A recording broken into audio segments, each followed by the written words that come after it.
අපි 2023 එක ප්‍රශ්න පත්‍රයේ කෙටි ප්‍රශ්න 25ම සාකච්ඡා කරලා ඉවර කරානේ. කෙටි ප්‍රශ්න 25ම සාකච්ඡා කරා. ඊටසේ අපි A කොටසේ B කොටසේ භාග ගාන කරා, වර්ගඵලයේ පරිමිති ගාන කරා, කොටස් වෙනදපොළ ගාන කරා, සංඛ්‍යානේ ගාන කරා නේද? අපි හතරවෙනි ගාන කරේ නෑ. මොකද අර වට ප්‍රස්තර ගාන, සමුච්ච සංඛ්‍යාත වක්‍ර ගාන කරේ නෑ. ඒක මේක අඳගන්න බැරි හින්දා ඒක මම කරන්නම්. ඊටසේ අපිට ඉතුරුලා තියෙනවා ඊට පස්සේ A කොටසේ ඒකේ පළවෙනි ප්‍රශ්නය වැල් පොලිය සහ සුළු පොලිය ගානනේ. අපි ඒ ගානත් එදුවා නේද? හරි. දැන් අපිට තියෙන මොකද්ද? දැන් තියෙනවට ප්‍රස්තාරික ගානක් නේද? හරි. එතකොට මේ 2023 අපු ගාන පොඩි වෙනසක් තියෙනවා. දැන් අපි ඕලේ තියෙන කාලේ හැමදාම ආවේ ප්‍රස්තාර අඳින්න. හැබැයි මේ අවුරුද්ද දුන්න ප්‍රස්තාරයක් ඇඳලා. ඒ කියන්නේ ගොඩක් කට්ටිය මේ බලාපොරොත්තු නොවිච්ච වැඩක් උනේ. හරිද? සමහර අය මේක ඇඳේ. ඒ කියන්නේ මේක හෙන ලේසි, මේ ප්‍රශ්න වලට උත්තර දෙන්න හරි ලේසි. හැබැයි සමහර අය ප්‍රශ්නකට බය වුණා. ඒ කියන්නේ හරියට සිද්ධාන්ත දන්නේ නැති අය, ප්‍රස්තාරය අඳින්න බලාගෙන ගිය අය මේ ගානට බය වුණා. හරිද? බය වෙලා මේ ගාන ගොඩක් අය හැදුවේ. ගොඩක් අය. ඒකත් ඔය පා මම ඇහුවා ප්‍රස්තාර ගාන හදන්න බැරුණා. හදන්න බැරි වුණා නෙමෙයි. හදලා නැහැ බයින්ද. හරිද? හරි. අපි දැන් බලමු කොහොමද මේ ගාන හදන්නේ කියලා. හරිද? මම මේ ප්‍රස්තාරය අඳිනවා.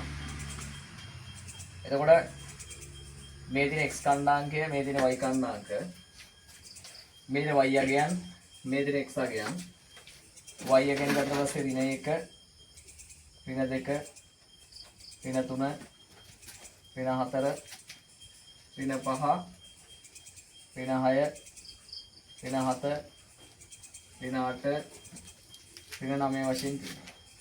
එසේ මේ ප්‍රස්තාරේ මම දල වඳින්නම්. ඒක මේ ප්‍රස්තාරේ පටන් ගන්නේ 4ට උඩින්. ඇවිල්ලා ඍණ 2කින් කැපිලා ඔය ප්‍රස්තාරේ බලා ගන්න හොඳ පැහැදිලිව තියෙනවා.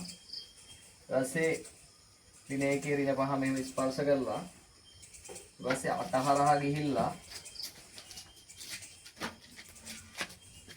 ඍණ 9 එකේ මෙහෙම ඇවිල්ලා මෙයා 4ෙන් මෙහෙම තමයි දල ප්‍රස්තාරයක් තියෙන්නේ. දල ප්‍රස්තාර කියන්නේ වල වේන ප්‍රස්තාරය. හරිද? දැන් ඔයගෙන් අහනවා මේක නම් මෙන්න මෙතන ලක්ෂයක් මාක් කරලා. මේ ලක්ෂය නම් කරලා දෙන්නේ A කියලා. මෙන්න මේ ලක්ෂය නම් කරලා දෙන්නේ මොකක් කියලාද?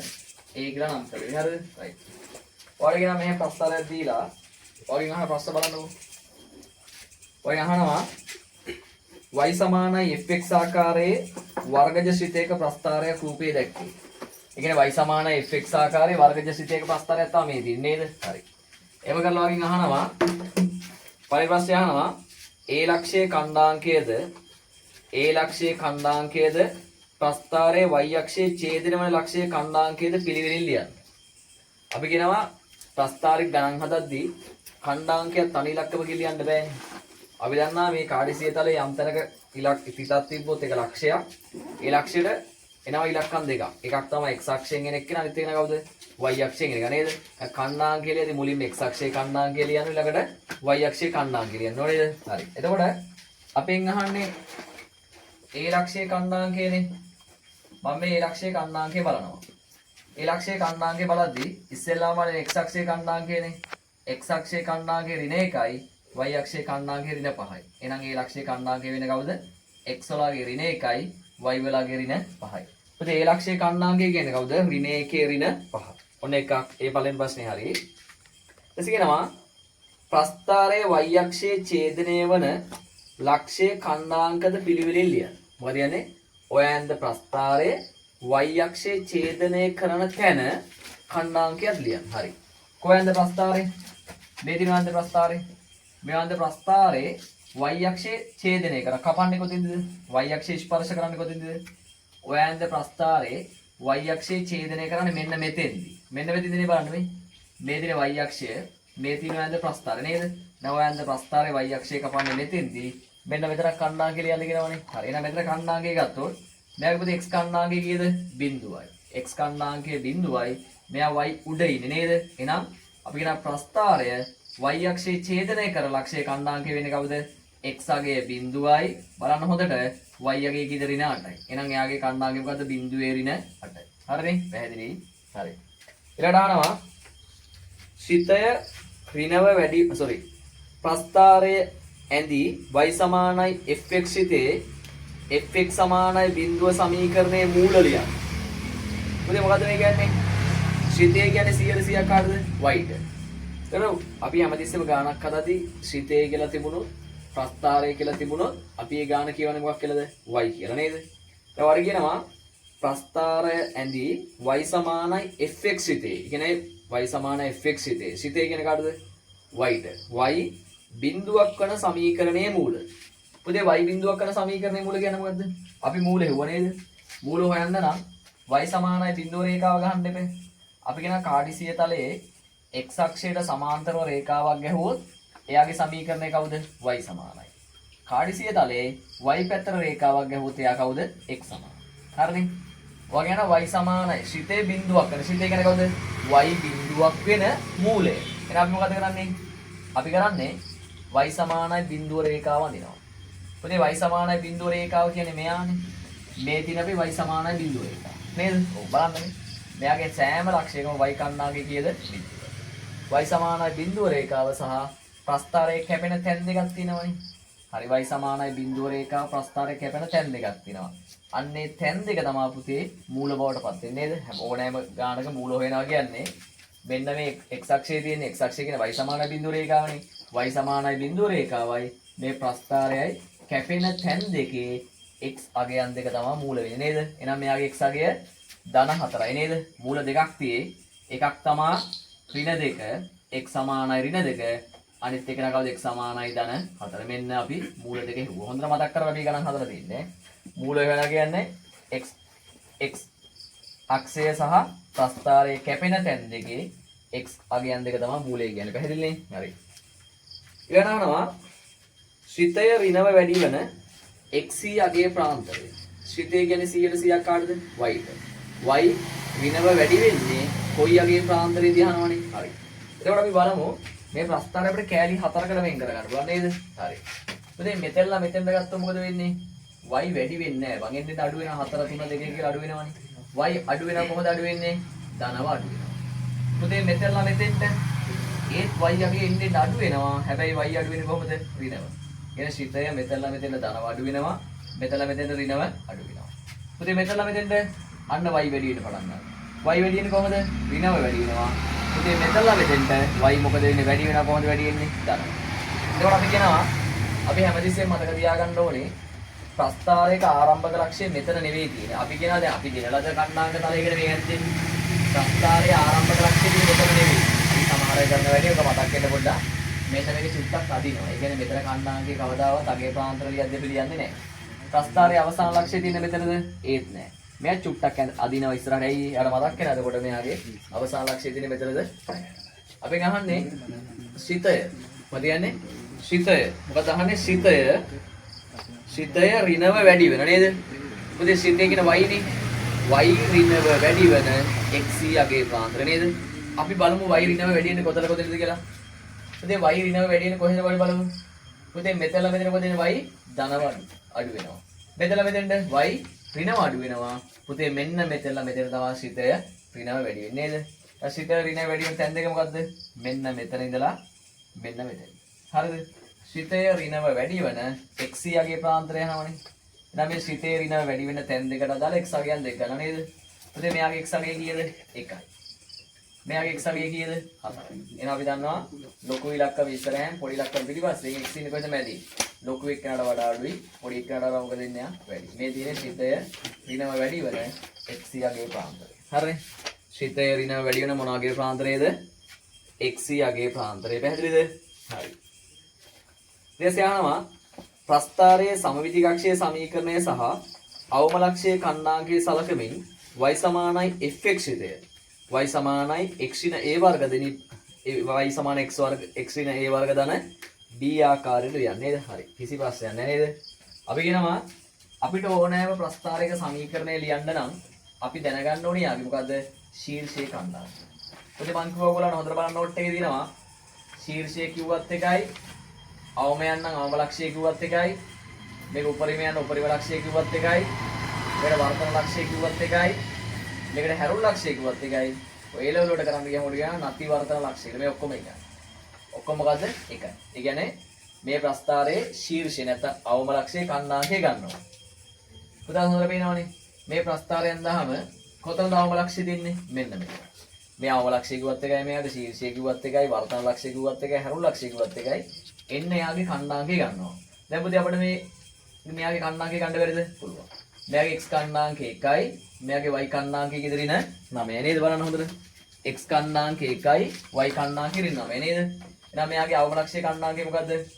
x කණ්ඩාංකය ධන 1යි, y කණ්ඩාංකය කවුද ඉදිරින 9යි.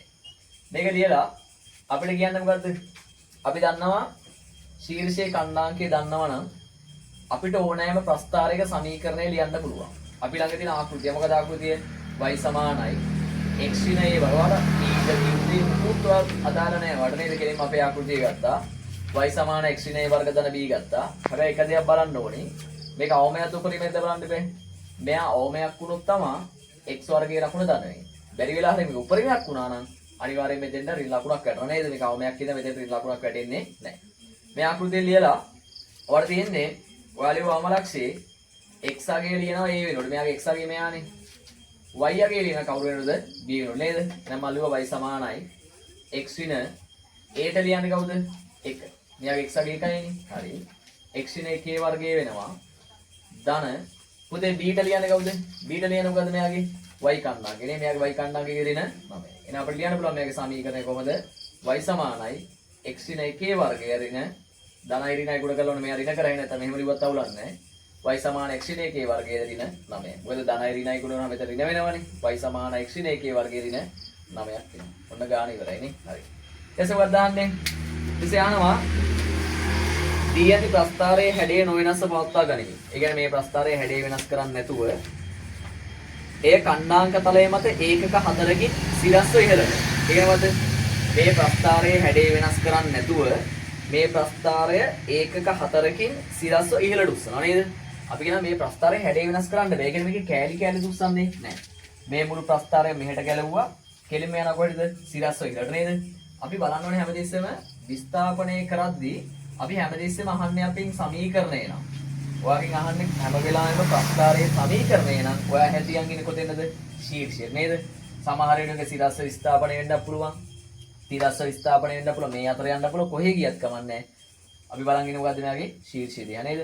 දැන් පුතාට කියනවා මෙයා සිරස්ව ඉහළට එකක 4ක් විස්ථාපනය කරනවානේ. එහෙනම් දැන් මෙන්න මෙතනනේ ශීර්ෂයේ ඉන්නේ.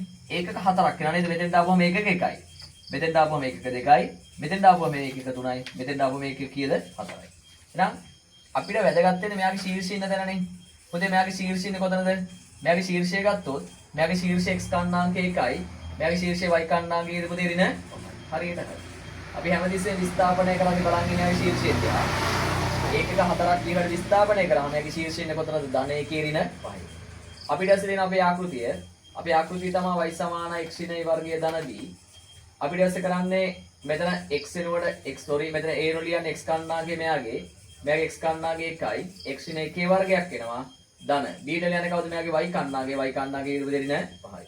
අපිට එන උත්තරේ y සමානයි x රින 1 වර්ගයයි. ඕනනම් ධනයි රිනයි ගුණ කරලා ඔයා රින 5 කියලා ලියන්න. ඔයාලට මෙතන p q r s මොකක් ආවත් කවන්නේ මම ඔයාලට අපේ ආකෘතිය ලිව්වා අවශ්‍ය දේ ලියන්න විතරයි. හැබැයි මතක තියාගන්න ඕනේ බැරි වෙලා හරි මේක උපරිමයක් වුණා නම් මෙතන එක්කිනා මොකක් වෙනවද? රින බවට පත් වෙනවා. හරිද? හරි ලේසි ගාන. සමහර ළමයි මේ ගාන හදලා තිබුණේ නැහැ නේද? ඒ කියන්නේ ප්‍රස්තාරය ඇඳලා දුන්නාම සමහරෙම හදන්නේ. බය වෙලා අහන්න දෙයක් නැහැ ඉතින්. ශීර්ෂයේ කණ්ඩාංකය අහනවා. ශීර්ෂයේ කණ්ඩාංකය අරගෙන ප්‍රස්තාරයේ සමීකරණය ලියන්න කියනවා. රින වැඩි වෙනකයි පරාස අහනවා. එකම දෙන්නේ. හරි. කිසි ගැටලුවක් නැහැ රයිට්. අපි ඊළඟට අපේ වර්ගජ සමීකරණ ගන්න. මොකද මතක තියාගන්න ඉන්න ඕනේ වර්ගජ සමීකරණ ගන්න හදද්දී අපිට තියෙනවා මූල හොයන්න සමීකරණය. දැන් පුතේ මූල හොයන ක්‍රම දෙකක් තියෙනවානේ. එකක් තමයි වර්ග පූර්ණ ඇසුරින් මූල හොයන්න පුළුවන් නේ. දැන් මේ වර්ග පූර්ණ ඇසුරින් මූල හොයද්දී පොඩි කේස් එකක්. ඒ මොකද්ද? දැන් මෙන්න මෙහෙම ආව කියන්නකෝ. දැන් ආවොත් x වර්ගය 11යි x ධන 4 ආව කියන්නකෝ.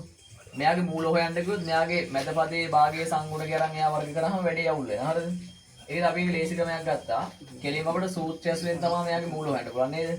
ඒ කියන්නේ වර්ග සමීකරණ ගාන හදද්දී වර්ග සමීකරණය ගොඩනගා ගන්න බැරි නම් ඔයාලට වර්ගජ සමීකරණය ගොඩනගා ගන්න බැරි නම් නේ කොහොමද ගොඩනගා ගන්න කිසි කතාවක් නැහැ. මොකක් කරේ අවශ්‍ය දේ කියවලා ලියලා ඉවරලා වර්ග සමීකරණය ගොඩනගා ගන්න. ගොඩනගලා ඉවරලා අනිවාර්යෙන් එයාගේ මූල හොයන්න. කියන මූලය වුවත් ඔයා ගානේ ලොකු ගානක් ප්‍රමාණයක් හදනවා නේද? එතනට මතක් වෙන්න ඕනේ මූල හොයන සමීකරණය. මොකද්ද මූල හොයන්නේ? ඒ කියන්නේ x ගේ වර්ගජ සමීකරණයක් නම් මෙයාගේ මූල හොයන්නේ x සමානයි ඍණ v ධන හෝ ඍණ b වර්ගය ඍණ 4ac ගේ වර්ගමූලය ගන්නවා. එයා බෙදනවා කාගෙන්ද? 2යි a ගෙන් නේද? abc මතකද? මේනේ x වර්ගය මේනේ 4ix මේ ධන 8 ගේමුකෝ. දැන් මට abc මතකයි. a කියන්නේ කවුද? x වර්ගයේ සංගුණක 1යි. මෙයාගේ b කියන්නේ කවුද? මැද පදයේ සංගුණක. c කියන්නේ මොකද්ද? නියත පදේ නේද? ඔන්න ඔය ටික මතක තියන්න. හරිද? හරි. දැන් මට මතක තියෙන අනිවාර්යයෙන්ම මූල හොයන සමීකරණ. මොකද මූල හොයන සමීකරණ? මූල හොයන සමීකරණ තමයි x සමානයි ඍණ b ධන හෝ ඍණ වර්ගමූල b වර්ග ඍණ 4ac යට 2යි. හරි. දැන් අපිට කියනවා ගානේ මෙහෙම. අපිට කියනවා ගානේ මෙන්න මෙහෙම එකක් රූපයක් තියෙනවා. මේ රූපේ මොකක්ද කියන්නේ? මේ රූපේ මෙන්න මෙහෙමයි තියෙන්නේ නේද? මේ තියෙන අපිට දිලන රූපේ මේ රූපය ඇතුලේ මෙන්න මේ වගේ එකක් තියෙනවා. හතර බලා ගන්න. මේ රූපය ඇතුලේ මෙන්න මේ වගේ පාරක් තියෙනවා. හරිද? එතකොට අපිට කියනවා මෙන්න මේ දිග x කියනවානේ. මෙන්න මේ දිග නැත්නම් මේ පළල x. මේ පළලත් මොකද්ද? මේ පළලත් x. හරිද? මොකද මේ උස මොකද්ද? මේ උස 2x. මේ උස මොකද්ද? 2x. හරිද? පුතේ මෙතෙල්ලා මෙතෙන්ද දිග මීටර 5යි. පුතේ මෙතෙල්ලා මෙතෙන්ද දිග මීටර කීයද? මේ දිග මීටර 7යි. හරිද? හරි. දැන් අපි ගාන කියවමු. ඔයාලා කියනවා රූපේ අඳුරු කර ඇති ඍජු කෝණාශ්‍රාකාර බිම් කඩ වටා ඇති පටු ගමන් මාර්ගයේ කොටසක් මෙහි දැක්කේ. ඒ කියන්නේ මේ තියෙන්නේ මොකද්ද? මේ තියෙන්නේ අඳුරු කරලා තියෙන්නේ මොකද්ද? ඍජු කෝණාශ්‍රයක් අඳුරු කරපු ඍජු කෝණාශ්‍රයක් තියෙනවා නේද? මේ ඍජු කෝණාශ්‍රයේ වටේ තියෙන මාර්ගයක්. මේ තියෙන ඍජු කෝණාශ්‍රය කියන්නේ අඳුරු කරපු ඍජු කෝණාශ්‍රය වටේ මොකක්ද තියෙන්නේ? මේ තියෙන පාර. හරිද? හරි. ඔයාලා කියනවා එම කොටසේ වර්ගඵලය වර්ග මීටර 16කි. ඒ කියන්නේ මොකද්ද? ඒ කියන්නේ ඔයාලා කියන එක තේරුම් ගන්න. ඔයාලා කියන්නේ දැන් අපි සමීකරණයක් අදදී සමාන කරන්න දෙපේ. සමාන කරන්න ගාන ඇතුලේ මොකක් හරි ඉලක්කමක් එළියට පයින් දෙපේ. ඔන්න පැන්න ඉලක්කම. මොකද පැන්න ඉලක්කම? ඉලක්කමෙන් කියනවා මේ අඳුරු කරපු ඍජු කෝණාශ්‍රය වටා තියෙනවා පාරක්. මේ පාරේ වර්ගඵලයේ වර්ග මීටර කීයක්ද? 16ක්. එහෙනම් අපිට නියමයට සමාන කරන්න පුළුවන් කාටද? මේ පාරේ වර්ගඵලය සමාන කරන්න පුළුවන් කිලිම කීයද? 16ට. හැබැයි පොඩි ප්‍රශ්නයක් තියෙයි. මේ පාරේ වර්ගඵලය අපිට එකපාර කියන්න බැහැ. දැන් මට ලේසි ක්‍රමයක් මෙහෙම මතක් වෙනවා. දැන් මේ පාරේ වර්ගඵලය කියන්නේ මොකද්ද? දැන් අපි වර්ගඵලය ගණන් හදද්දි මොකද කරේ? මේ සම්පූර්ණම රූපෙම වර්ගඵලය අරගෙන මෙන්න මේ අඳුරු කරපු කෑල්ලේ වර්ගඵලය අඩු කරොතින් අපිට එන්නේ මේ පාරේ වර්ගඵලය නෙවෙයිද? ඔව්. ඔය ලේසි ක්‍රමයක් ගන්න පුළුවන්. මේ සම්පූර්ණ රූපේ වර්ගඵලය ගන්න පුළුවන්. සම්පූර්ණ රූපය කියන්නේ මේ ඍජු කෝණාශ්‍රය වර්ගඵලයනේ. මෙයාගේ දිග 7යි පළල 5යි. 7 5න් ගුණ කරාම ඍජු කෝණාශ්‍රය වර්ගඵලය එනවා. මේ ඍජු කෝණාශ්‍රය වර්ගඵලයේ මේ අඳුරු කරපු කෑල්ලේ වර්ගඵලය අඩු කරනවා. හැබැයි ප්‍රශ්නයක් තියෙයි. මේ අඳුරු කරපු කෑල්ලේ වර්ගඵලය අපි දන්නේ නැහැ. දන්නේ නැහැ කියන්නේ ඒක හොයාගන්න තාම සමීකරණ නැහැ. ඇයි? මෙයාගේ දිග දන්නේත් නැහැ, පළල දන්නේත් නැහැ. හැබැයි අපිට ඒක හොයන්න ක්‍රමයක් තියෙනවා නේද? දැන් හොඳට බලුවොත් ඔයාලට පේනවා පුතේ මෙන්න මේ දිග මීටර කීයක්ද? 7ක්. ඒ කියන්නේ මෙතනලා මෙතන දිග මීටර 7යි නේද? පුතේ මේ දිග මීටර කීයක්ද? 2යි. එහෙනම් මේ දිග 7යි නම් මේ දිග 2ix නම්. ඒ කියන්නේ මේ දිග හැදෙන්නේ කොහොමද? මේ දිග හැදෙන්නේ මේ සම්පූර්ණ දිගෙන් මෙන්න මේ දිග මොකද වෙන්නේ? අඩු වෙනවා නේද? සම්පූර්ණ දිග 7යි. 7න් අඩු කරනවා කවුද? 2ix. 7න් 2ix අඩු කරාම මේ අඳුරු කරපු කෑල්ලේ දිග හොයාගන්න පුළුවන්. පැහැදිලිද? ඔව්. මෙයාගේ මේ පළල හදන්නේ කොහොමද? මේ කෑල්ලේ දිග දන්නේ නැහැ. හැබැයි අපි මෙතෙන්ලා මෙතෙන් දිග දන්නවා කීයද? 5යි. මේ දිගක් දන්න. මේ දිග කීයද වන්න මේ? මේ දිග x. මේ දිගත් මොකද්ද? x. එහෙනම් කොහොමද දිග හදන්නේ? ඒ කියන්නේ මෙතෙන්ලා මෙතෙන්ට දිග දන්නවා කීයද? 5යි. මට ඕනි මෙන්න මේ කෑල්ලනේ. දැන් හිතන්න ඕනේ. මෙහෙම දිගක් තියෙනවා. මෙයාගේ සම්පූර්ණ දිග මීටර 5යි. ඒක මම මෙහෙම කෑලි දෙකකට කරනවා. මේ දිග මීටර 1යි. මේ දිගත් මීටර කීයද? 1යි. ඔයගෙන් අහනවා මැද දිග ගන්න කොහොමද? දැන් මේ සම්පූර්ණ දිගෙන් මෙන්න මේ දිගයි මොකක් කරනවද? අඩු කරනවා. 1 1 අඩු කරා 5න් අඩු කරාම 1 1 දෙකක් අඩු වුණාම උගේ උත්තරේ 3යි. එනකොට මේ දිග ගන්න නම් මෙයාගේ සම්පූර්ණ දිග 5යි. මේ දිගෙන් මෙන්න මේ x කෑලි මොකද අඩු වෙනවා නේද? එහෙනම් 5න් x කෑලියක් කරනවා මොකද වෙන්නේ? 5න් අඩු වෙන x කෑලි දෙකක්. x අඩු කිරීම x කියන්නේ 2x නේද? 5න් අඩු වෙනවා කවුද? 2x. එහෙනම් මෙන්න ඔයාලට ආවා අඳුරු කරපු කෑල්ලේ වර්ගඵලය හොයන්න. අඳුරු කෑල්ලේ කෑල්ලේ දිගත් ආවා මොකක්ද ආවේ තව පළලත් ආවා. බලන්න හොඳට කල්පනා කරලා පහරින් 2x නේ කියලා. හරි. දැන් ඔයාලට පුළුවන් ගානට මේක ආදේශ කරන්න. පුතේ අඳුරු කරපු කෑල්ලේ වර්ගඵලය කීයක් කියලාද කියන්නේ? අඳුරු කරපු කෑල්ලේ වර්ගඵලය වර්ග මීටර 36ක් කියනවා නේද? 16ක්. sorry. එහෙනම් ඔයාලා තියෙන්නේ මේ අඳුරු කරපු කෑල්ලේ වර්ගඵලය වර්ග මීටර 16ට සමාන කරන්නේ නේද? අපි ලියන්න පුළුවන් එහෙනම් අඳුරු කළ වර්ගඵලය සමානයි 16. දැන් ඉතින් අඳුරු කරපු වර්ගඵලය ලියන්න බෑ x ඇතුලේ. හරි. ඉතින් මේ අඳුරු කරපු කැලේ දිග මොකක්ද? මේ අඳුරු කරපු කැලේ දිග 4/2යි. අඳුරු කරපු කැලේ පළල මොකක්ද? පළල 5/2යි. එහෙනම් 4/2x 5/2x කින් ගුණ කරාම අඳුරු කරපු කැලේ වර්ගඵලය 16ක් කියලා එනවා. දැන් ඔයාලට වරහන් දෙකක් ගුණ කරන්නේ. අපි නම් මේ වරහන් දෙක ගුණ කරනවා. ඉස්සලා මෙයාගෙන් ගුණ කරනවා 4 5 කීයද 35යි. ඊට පස්සේ මේ ධන 7 ගුණෙන් ඍණ දෙකෙන්නේ. අපි දන්නා ධනයි ඍණයි ඍණ 14යි. ඊට පස්සේ මේ ඍණ එක්කෙනා ධනෙන් ගුණ වෙනවා. ධනයි ඍණයි ඍණ 10යි. ඊට පස්සේ මේ ඍණ දෙකයි මේ ඍණ දෙකෙන් යනවා. ඍණයි ඍණයි ධන 4යි දෙවරක් දෙක 4යි x ගුණ කිරීම x කියන්නේ කරද x k වර්ගය. සමානයි කීයද 16. හරි.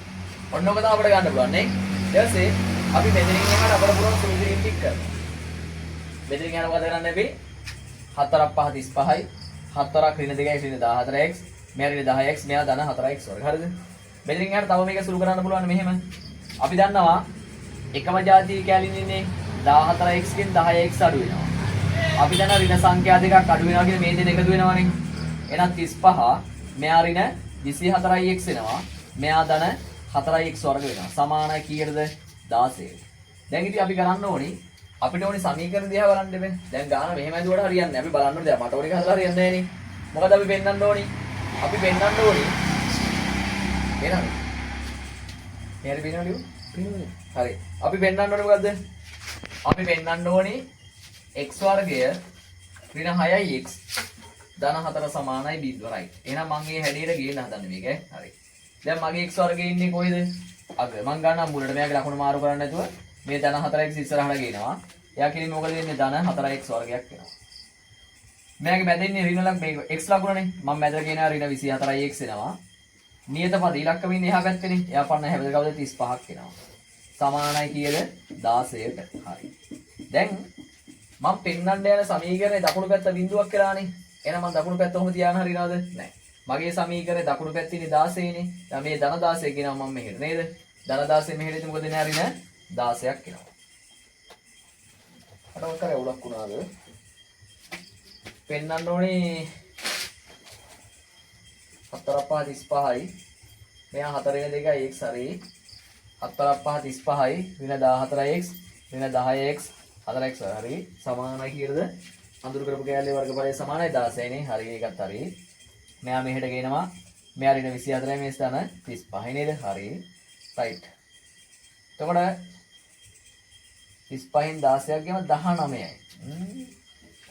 කොහේ අපිට වරදක් වුණාද?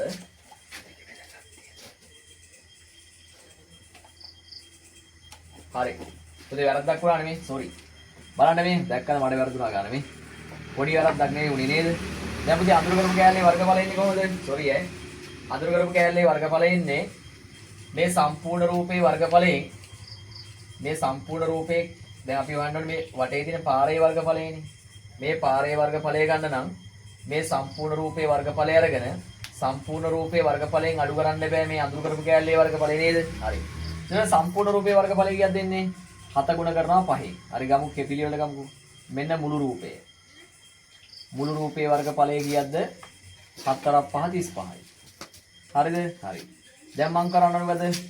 පාරේ වර්ගඵලය ගන්න නම් අඳුරු කරපු වර්ගඵලය ගන්න දෙපෑ. ඊට පස්සේ අඳුරු කරපු වර්ගඵලය ගමු. අඳුරු කරපු කැලේ දිග මොකද්ද? අඳුරු කරපු කැලේ දිග 4/2x. පළල කවුද? 5/2x. හරිද? හරි. 4/2x ද 7යි. හරි 4/2x. මේ පළල කවුද? right. හරි. 5/2x නේ හරි. දැන් මේ දෙක ගුණ කරන්න ඕනේ. හරි ගුණ කරමු. 4 5 35යි. 4ක් ඍණ 2 ඍණ 14යි x හරි. මෙයා ඍණයි ධනයි ඍණ මෙයා ඍණ 10යි x ඒකත් හරි. මෙයා ඍණයි ඍණයි ධන මෙයා ධන 4යි x වර්ග වෙනා නේද? දැන් වර්ග මීටර 16 කියන්නේ මොකද්ද? වර්ග මීටර 16 කියන්නේ පාරේ තියෙන වර්ගඵලයනේ. එහෙනම් පාරේ වර්ගඵලය ගන්න මම මොකද කරන්න ඕනි? මේ සම්පූර්ණ රූපේ වර්ගඵලයෙන් මේ අඳුර කරපු කැලේ වර්ගඵලය මොකක් කරනවද? අඩු කරනවා නේද?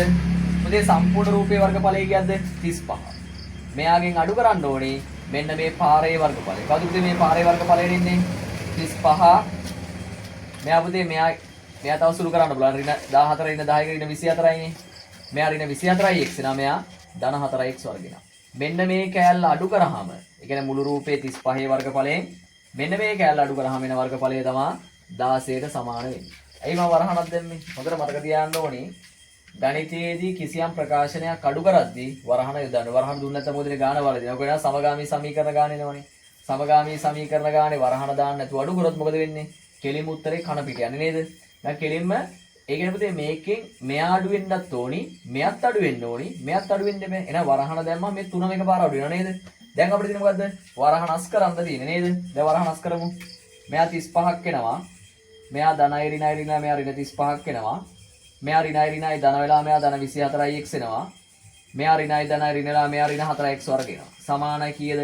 16ක් එනවා. හරිද? රයිට්. දැන් පුතේ මේ 35 මේ 35 කැපෙනවනේ. අන්න රයිට්. දැන් ආවේ කවුද? 24යි x ඍණ 4යි x වර්ගයේ සමානයි 16යි නේ. හරි. දැන් ඔයාලට පෙන්වන්න ඕනේ සමීකරණ මොකක්ද තියෙන්නේ? ඔයා පෙන්වන්න ඕනේ සමීකරණ තියෙන්නේ. ඔයා පෙන්වන්න ඕනේ සමීකරණ තියෙන්නේ මොකද්ද? x වර්ගය මොකද පෙන්වන්න සමීකරණ දෙන්නේ x වර්ගය ඍණ 6යි x ධන 4 සමානයි බිඳුව. හරියට හරි.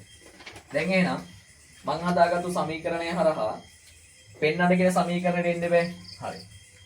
එතකොට මොකද වෙන්නේ ඒකේ? දැන් අපි හදාගත්තු සමීකරණය මොකද්ද? දැන් මම කෙලින්ම බලන්නේ හදන්න ඕනේ එක දිහා නේද? හැදිලා තියෙන්නේ මෙයා.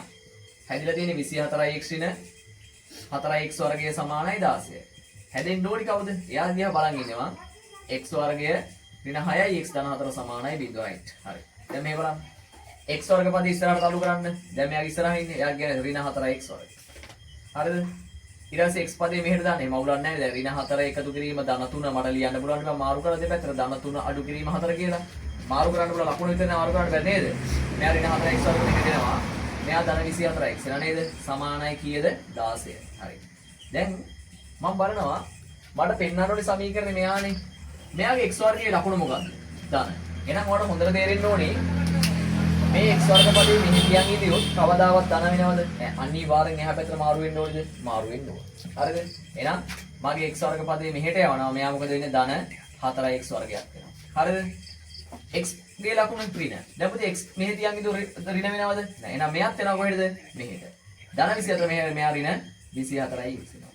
මේ පැත්ත මොකක්ද වෙන්නේ? මේ පැත්තේ න ධන 16. එක පැත්තක් බිඳුවක් වුණාද? වුණා. අවුලක් නැහැ නේ. දැන් මෙහෙම නෙමෙයි. 4 සමානයි 3 එකතු කිරීම එක නම් දැන් මට මේක ලියන්න බැරිද මෙහෙම? 3 එකතු කිරීම එක සමානයි 4 කියලා ලියන්න බැරිද? පුළුවන්. එහෙනම් මම කරන වැඩේ අර බිඳුවේ අනිත් පැත්තේ ඉඳන් මේ කැලම මේ පැත්තේ ලියන කවුද ලියන්නේ? 4x වර්ගය ඍණ 24x ධන 16 සමානයි බිඳුව කියලා මෙහෙම ලියන පැත්ත මාරු කරලා අවුලක් තියෙද? අවුලක් නැහැ. ලකුණ මාරු වෙන්නේ නැහැ. මේක උස්සලා මෙහෙ ගෙනාව නෙවෙයි. අර දෙක මාරු කරලා දෙපැත්ත. හරිද? හරි. දැන් ඔයා පෙන්නන්න යන සමීකරණය ඉන්නේ කවුද? x වර්ගය. හැබැයි ඔයාට ඉන්නේ කවුද? 4x වර්ගය. පෙන්නන්න යන සමීකරණය ඉන්නේ කවුද? 6x. ඔයා ළඟ ඉන්නේ කවුද? 24x. පෙන්නන්න යන සමීකරණය ඉන්නේ 4. හැබැයි ඔයාට ඉන්නේ කවුද? 16. එහෙනම් ඔයා මේ සමීකරණේ කිට්ටුවටම ඇවිල්ලා ඉන්නේ. මට හොඳට පේනවා 4x වර්ගය x වර්ගය කරන්නත් 24 6 කරන්නත් 16 4 කරන්නත් මේ මුළු සමීකරණයම කීයෙන්ද බෙදන්නේ? 4ෙන් බෙදනවා. මේ මුළු සමීකරණයම 4ෙන් බෙදුවාම ලස්සනට වඩෝනි උත්තරේ එනවනේ. බලන්න එන්නේ නැද්ද කියලා. අපි දන්නා බිඳුව ඕනෑම සංඛ්‍යාවකින් බෙදුවොත් උත්තරේ බිඳුවමයි නේද? ඒක 4 4ෙන් බෙදුවාම x වර්ගයක් එනවා. 24 4ෙන් බෙදුවාම 6x එනවා. 16 4ෙන් බෙදුවා 4ක් එනවා. සමානයි කීයද? බිඳුවන්න පෙන්නනවා. මහ දෙයක් නැහැ නේද? ඒක ලොකු දෙයක් නැහැ. හොඳට ප්‍රැක්ටිස් කරලා ගියා නම් ඔය කියන වර්ගයේ සමීකරණ වලට පෙන්වන්න පුළුවන්. හරිද? රයිට්. දැන් අහන ප්‍රශ්නේ මොකද්ද? දැන් අහනවා වර්ගමූල 5 යගය 2.24ක් ලෙසගෙන ඉහත සමීකරණයේ විසඳුම් සොයා එම විසඳුම් දෙක අතුරින් x සඳහා ගැලපෙන්නේ වඩා කුඩාගේ පමණක් බවට හේතු දක්වන්න. හරි. දැන් ඔයාලට කියන්නේ මොකද්ද? මේ වර්ගජ සමීකරණයේ විසඳුම් ගන්න ඉන්නේ.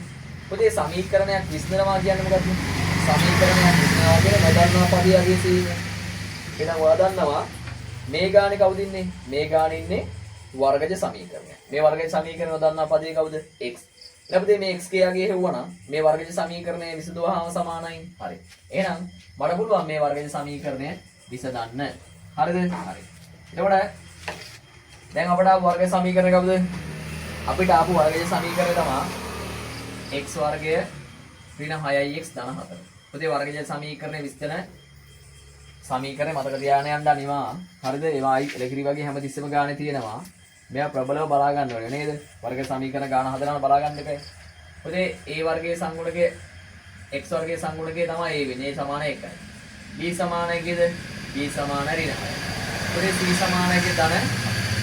දැන් මේක සමීකරණය x සමානයි. මේක මතක තියෙන්න ඍණ b ධන හෝ ඍණ b වර්ගයේ ඍණ 4ac ගේ වර්ගමූලය යට කවුද දෙන්නේ 2යි. දැන් ආදේශ කරනවා. මුලින්ම ඍණ ලකුණ ලිව්වා. b වලගේ කීයද? ඍණ 6යි. ධන හෝ ඍණ දැම්මා. හරි. b කියන්නේ ඍණ 6 වර්ගය. හරි. ඍණ 4යි. a කියන්නේ 1යි. c කියන්නේ කීයද? 4යි. පුතේ මෙතෙන් වර්ගමූලයක්. දැම්ම වර්ගමූලය යට එන්නේ කවුද? 2යි. දෙවරක්. දැන් පුතේ ලස්සනයි උත්තරේ නේ. ඍණයි ධන ළමයා ධන 6ක් වෙනවා. ධන හෝ ඍණ. ඒවා හැමතිස්සෙම කියනවා වර්ගමූලයක් ඇතුළු ඍණ වෙන්න බෑ. වර්ගමූලයක් ඇතුළු ඍණ උත්තරයක් ගන්න මූල අතාත්විකයිනේ. අතාත්වික මූල වලට ගණන් හැදෙන්නේ නැහැ අපරට. හරිද? හැමතිස්සෙම මතක තියාගන්න වර්ගමූලය ඇතුළු ඍණ ලකුණු දාන්න බෑ. ඒවා හැදෙන්නේ A level වලදී. හරිද? A level වල වර්ගමූලයක් ඍණ වුණොත් එහෙම සංකීර්ණ සංඛ්‍යාවක දෙන පාඩම වල කියලා දෙන. හරිද? එහෙනම් මේ කවදා හොඳට මතක තියාගන්න මේ වර්ගමූලය ඇතුළු ඍණ වෙන්නේ නැහැ. අනිවාර්යයෙන්ම දාන්න තමයි. හරිද? පුතේ මෙතන වෙන්නේ 6 වර්ගයේ 36යිනේ. පුතේ මේ ඍණ 4 ගුණ කරනවා මොකෙන්ද? ධන. ඍණයි ඍණ. කවුද එන්නේ එතකොට? 4 වරක් කරලා 16 නේද? යට එන්නේ කවුද? 2. හරි. very good. දැන් එනවා සමීකරණය x සමානයි 6යි ධන හෝ ඍණ. පුතේ 36න් 16ක් ගියාම කීයද? 20යි. යට කීයද? යට 2. හරි. දැන් මට එන්න පුළුවන් ඔතෙන්ද විතරනේ. හරි. මම දැන් shape එකේ බලනවා. මම මෙතෙන්ද විතරයි ආවේ. මම දැන් shape එකේ බලනවා ගානේ මොකද්ද කියන්නේ? ගානේ මට දෙන්නේ වර්ගමූල 5. කවුද මට ගානේ දෙන්නේ වර්ගමූල 5. හැබැයි මගේ මූලය ඇතුළේනේ කවුද වර්ගමූල 20. දැන් මට පුළුවන් 20 පස්සරක් චක්‍රයෙන් ලියන්න නේද? මට පේනවා 20 කියන්නේ පස්සරක් කීයද පුතේ? 4 නේද? 6යි ධන හෝ ඍණ 5 ගුණ කිරීම 4 කියන්නේ පුතේ 20යි. යට කීයද? 2. එල කිරි. පුතේ පූර්ණ වර්ගයක් ඉන්නවා 4 මූලය කීයද? 2යි පයින්නවා එළියට. වර්ගමූල 5 යට කීයද එන්නේ? 2යි නේද? පුතේ මෙයාගේ 4 කියන්නේ පූර්ණ වර්ගයන්නේ. පූර්ණ වර්ගය එළියට ආවා. කෙලින් මෙයා කීයද? 2යි. දැන් මේ මුළු සමීකරණය දෙකෙන් බෙදනවා. පුතේ 6 දෙකෙන් බෙදා 3යිනේ. ධන හෝ ඍණ පුතේ 2ට 2 කැපෙනවා වර්ගමූල කීයද? 5යි නේද? එහෙනම් පුතේ අපිට x ට ගැලපෙන අගයන් දෙකක් ආවා. කවුද ආවේ? x ට ගැලපෙන අගයන් දෙකක් ආවා. 3 ධන මූල 5යි. අනිත් එක නේද x සමානයි 3 ඍණ මූල 5යි. හරිද? හරි. දැන් පුතේ මේ අගයන් දෙකම අපිට පිළිගන්න බෑනේ.